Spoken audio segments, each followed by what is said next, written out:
I was so tempted to open this up with those clips of you being like, "I'm straight." Just be It, like, "You say you're pan, but are you really?" many people are saying this. For me, I mean, so this, I think, is kind of a contentious thing in a lot of queer communities, but I actually think that being gay is as much cultural, or being queer is as much cultural as it is actual, like, sexuality based, because queer culture is a real thing in the States. When it comes to, Yeah. like, how people dress, how they talk, what type of media they consume, how they act, how they respond to things politically, their biases and opinions. Like, I feel like a person can be gay without it having anything to do with their actual sexual preferences. This is obviously a kind of semantic game. I mean, really what I'm saying is that they align with queer culture, but I've noticed a Hmm. lot of that, especially post-college, where I'll see people and I'll look at them and I'll think, okay, this is an exceptionally gay person. And no, they're actually straight. It doesn't matter with regards to how they interact with others.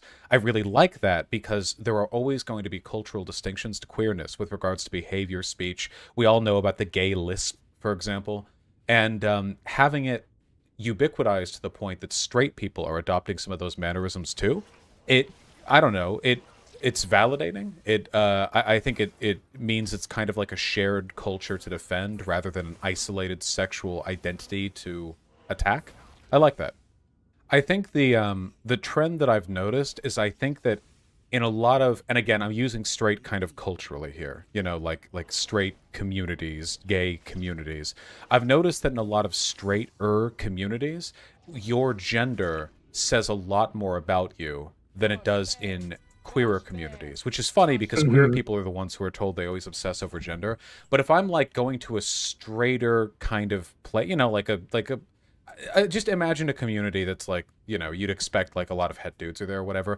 I feel like I can guess a lot more about the guy's personality just based on their gender than I could if it was like a more queer aligned thing.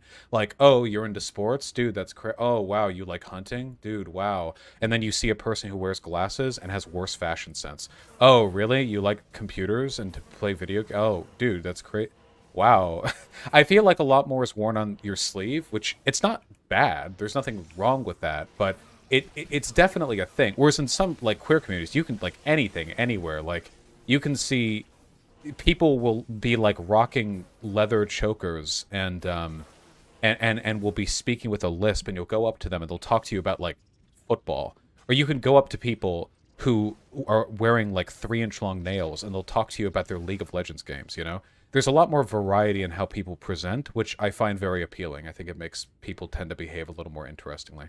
We have our biases, of course. I mean, obviously, the Yeah. communities that are, you know, more similar to us, we're going to find more interesting. But I do, to be clear, none of this has to do with your actual sexuality, like being straight or gay or whatever. Just Yeah. the acceptance. What we're really talking about isn't sexuality, but rather like gender roles, because homosexuality has long been considered here in America to be a deviation from traditional masculine gender roles. Likewise, lesbianism and women. There's always been an alignment between your sexuality and the extent to which you're expected to conform to your gender.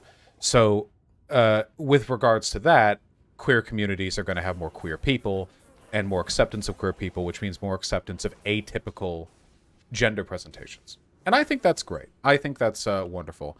It's why I think a lot of trans people are very funny, too, because I Hmm. think that a lived sort of awareness of the arbitrariety and absurdity of social roles is really important for comedy. Like comedy is all about absurdity, right? You know? So Yeah. being trans is fundamentally kind of absurd, right? I mean, the shit that you have to deal with, the like technicalities, all the little social rules you have to learn to unbreak and then break all over again, and it sounds very complicated. So glad that I'm cis. Thank you. But an awareness of that dumb arbitrariety, I think, can make you, you know, pretty funny. At least that's the impression that I've gotten.